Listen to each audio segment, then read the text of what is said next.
You ask Tiger to solve.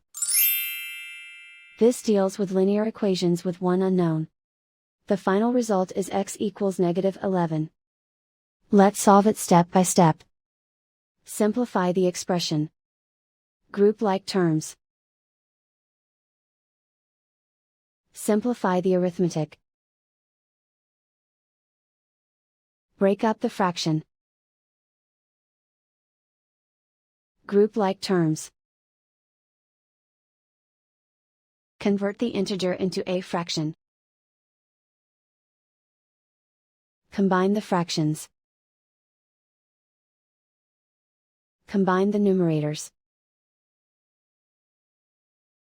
Group all constants on the right side of the equation. Subtract 13/2 from both sides.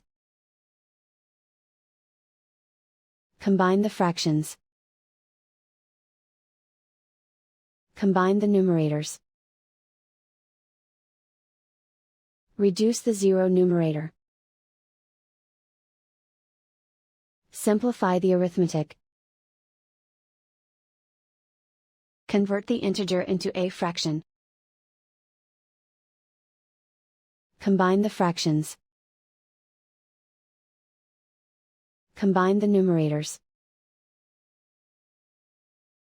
Isolate the x. Multiply both sides by 2. Group like terms. Multiply the coefficients.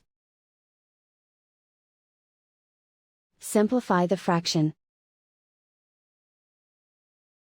Multiply the fractions. Simplify the arithmetic. And so the final result is x equals -11.